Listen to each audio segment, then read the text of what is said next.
Hi, welcome back to Introduction to Lincoln Douglas. Today, we're going to be looking at some basic rules and concepts of Lincoln Douglas. We'll actually take a few different sessions on this, since there's definitely a lot of material to cover. Especially right now, it's really important for you to take notes. So if you're not doing that, go ahead and pause the video and take some notes.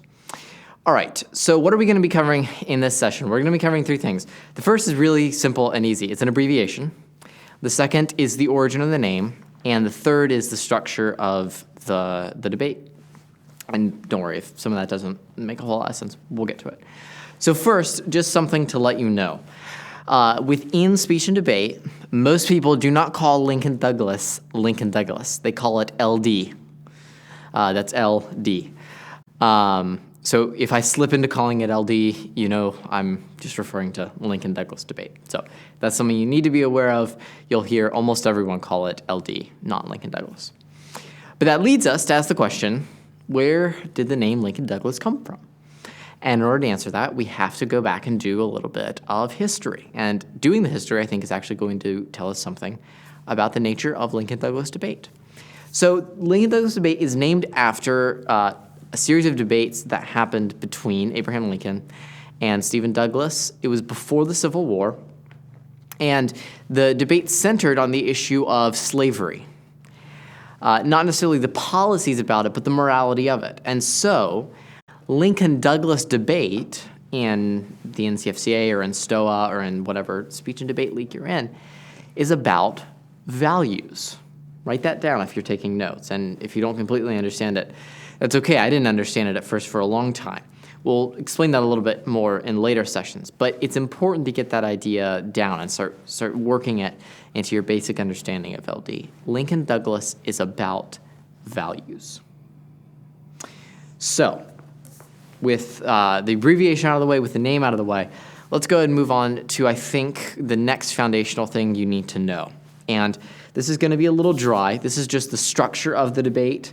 But it's really important. Memorize this. Memorize it, memorize it, memorize it. Believe it or not, the very structure of the debate itself, if you go on and take our advanced Lincoln Douglas course, we're going to start manipulating the structure itself in order to give you an advantage in the debate. So you need to get this information down. So here's how it works. The debate begins with the first speaker who has a 6-minute speech.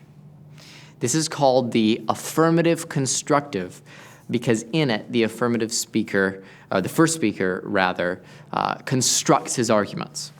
Then the second speaker cross-examines the first speaker for 3 minutes. Then the second speaker gives a 7-minute speech called the negative constructive, in which the second speaker constructs his or her arguments. After that, the first speaker cross-examines the second speaker for 3 minutes. After that, the first speaker gives a 4-minute speech called the first affirmative rebuttal. This is because in this speech, the first speaker responds to the arguments that the second speaker made. After that, the second speaker gives a 6-minute speech called the negative rebuttal, for the same reason.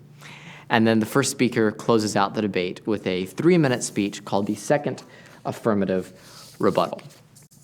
What are these speakers talking about in these speeches?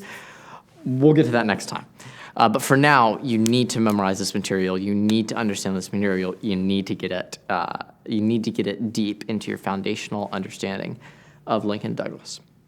Homework for this session is just a quiz on the information I presented. So if you weren't taking notes, or if you weren't paying attention, or if you were distracted, you should probably go back and watch the video again. It's short, but you'll need to know this information before you go to take the quiz. Next time, we're going to keep looking at the basic rules and concepts of Lincoln Douglas.